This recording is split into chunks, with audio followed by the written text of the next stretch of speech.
dans tout le monde entier. Parce que c'est l'économie qui dirige un pays, ce n'est pas la politique. Si vous avez votre père qui vous donne de l'argent chaque matin pour aller à l'école, il va vous dire, mon fils, tu dois être major. Il va vous dire, je ne veux pas que tu rentres après 20 heures chez moi. Il va vous dire, je ne veux pas de mini-jupe, je ne veux pas de garçon chez moi. Si tu trouves que tu es déjà grand, va louer ta maison. Parce que c'est celui qui finance, qui dirige comment est-ce que tu dois fonctionner.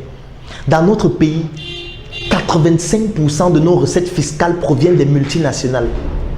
54% des capitaux qui sont investis chez nous sont des capitaux étrangers. Tout le commerce qu'il y a au Cameroun ne représente même pas 5% du PIB. Qu'est-ce que ça veut dire ces statistiques? Les recettes fiscales, pour ceux qui connaissent le b.a.-ba de l'économie, savent que c'est avec les recettes fiscales qu'on paye les fonctionnaires, qu'on construit les routes, qu'on construit les hôpitaux. Et 85% de cet argent provient des multinationales. Ça veut dire provient des personnes qui viennent d'ailleurs. Et dans l'histoire, aucun peuple n'est allé dans un autre pays développer ce pays-là. Donc aucun pays n'a quitté son pays pour aller dans un autre pays le développer. Donc quand quelqu'un vient chez vous, c'est toujours pour des intérêts. C'est la raison pour laquelle, donc, étant donné que c'est eux qui dirigent notre économie, ils mettent donc sur pied, ils imposent aux politiciens de mettre sur pied une politique qui va garantir ces investissements. Puisque s'il n'y a pas ces investissements, le pays tombe en faillite.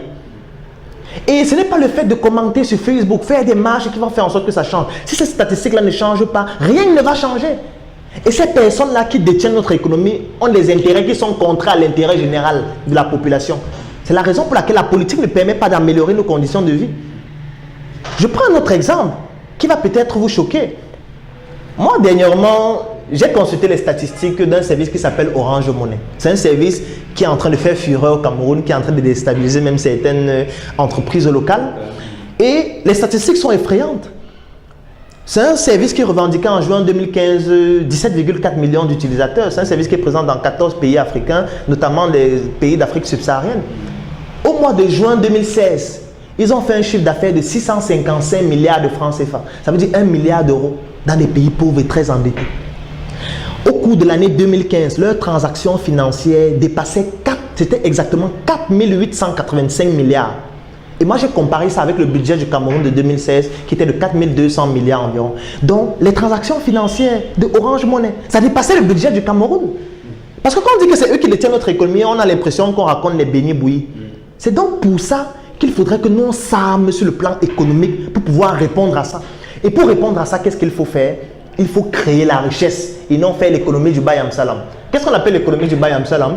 C'est le fait que vous allez voir, on va vous dire que les Bamileke et les Nordis sont l'économie du pays. Quand je suis des choses comme ça me fait rigoler. Ça ne veut absolument rien dire, ils ne détiennent rien.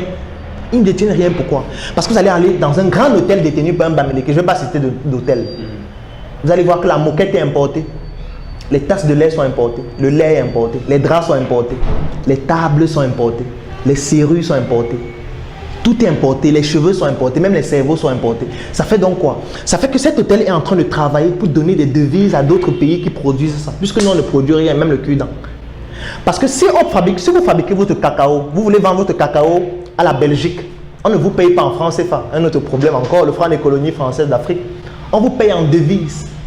Et étant donné que c'est la France qui garantit notre monnaie, ce n'est même plus seulement la France, c'est désormais l'Union européenne, on verse toutes nos devises au trésor français. Les devises, c'est l'or, c'est le diamant et tout ce que vous pouvez imaginer. 50% de ces devises-là, c'est la France qui les détient, qui prend ça, parce qu'ils garantissent notre monnaie. Et nous, on n'a que 50%. Et étant donné que nous, on ne produit pas suffisamment, ça veut dire qu'on n'a pas beaucoup de devises. Chaque fois qu'on consomme un produit qui vient d'ailleurs, on est en train de donner des devises à ces pays-là. Mais sauf qu'il faut, à un moment, il va falloir rembourser. Comme on ne produit pas suffisamment de devises, ça fait que le déficit devient de plus en plus grand. C'est pour ça que vous entendez parler de dévaluation de la monnaie. C'est pour ça que vous entendez parler de plan d'ajustement structurel. Parce qu'on ne produit rien. On ne fait que consommer ce qui vit. C'est pour ça qu'on fait la promotion du Made in Cameroun. Les gens se disent que c'est un slogan. Ce n'est pas un slogan. C'est un élément vital pour l'économie de se développer.